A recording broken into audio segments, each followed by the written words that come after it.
이제 구약의 마지막 책 세 권입니다.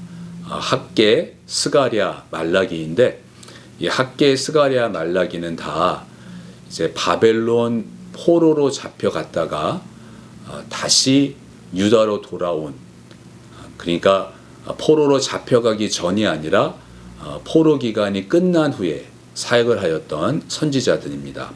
먼저 학개는 15년 동안 사역을 하였고, 이제 바벨론으로 잡혀갔던 자들이 다시 유다, 예루살렘으로 돌아온 지 한 16년이 되었을 때, 그때부터 하나님의 말씀을 선포했는데, 그 말씀의 내용 주제는 하나님의 집입니다.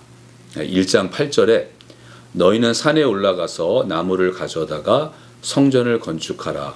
그리하면 내가 그것으로 말미암아 기뻐하고 또 영광을 얻으리라. 여호와가 말하였느니라. 예루살렘으로 돌아온 지 16년이 지났지만 성전은 여전히 무너져 있습니다. 그래서 하나님께서 학개를 통해서 이제 돌아온 자들에게 말씀하시는 거예요. 하나님의 성전을 재건하라고. 그래서 이제 1장에서는 성전을 재건하라고 명하시고, 2장 1절에서 9절까지는 회복을 약속하시고, 2장 10절에서 19절은 이제 유다 백성에게 거룩함을 요구하십니다.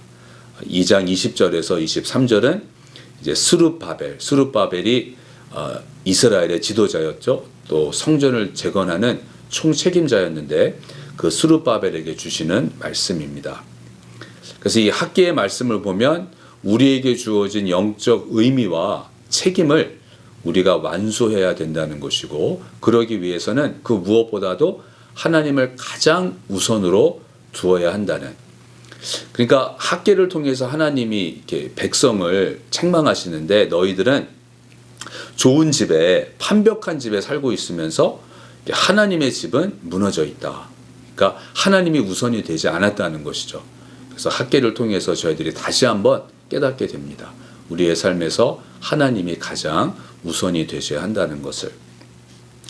다음은 스가랴 선지자입니다.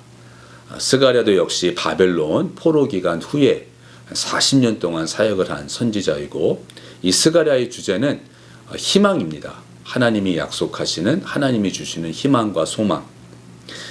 이 스가랴에는 또 저희들이 잘 아는 말씀이 있는데요. 4장 6절에 그가 내게 대답하여 이르되 여호와께서 스룹바벨에게 하신 말씀이 이러하니라. 만군의 여호와께서 말씀하시되 이는 힘으로 되지 아니하며 능력으로 되지 아니하고 오직 나의 영으로 되느니라.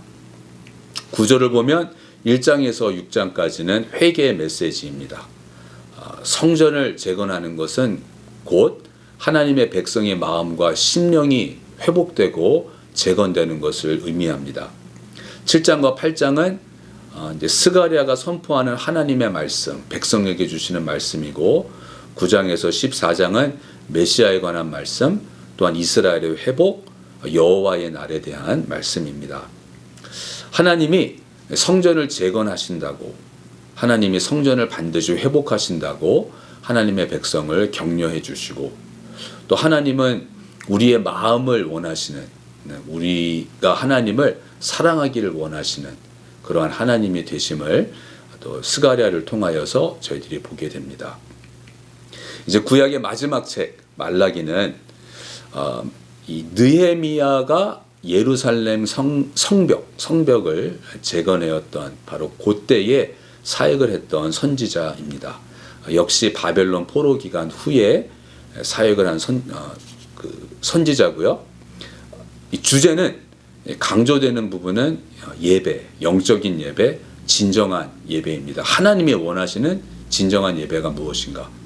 그래서 1장과 2장에서는 이스라엘의 죄가 나오는데, 이 재건된 성전에서 이스라엘이 도대체 무엇을 하였는가. 그 재건된 성전에서 잘못된 제사, 또 제사장들의 문제, 또 이렇게 사회적으로, 또 이렇게 도덕적으로 또 죄를 범하고, 특히 이혼이 얼마나 잘못되었는지 이혼에 대해서 하나님이 말씀을 하십니다. 그리고 3장과 4장은 이제 하나님은 악인을 심판하시고, 또 회개하는 자는 하나님께서 생명을 주시고 은혜를 주신다는 말씀입니다.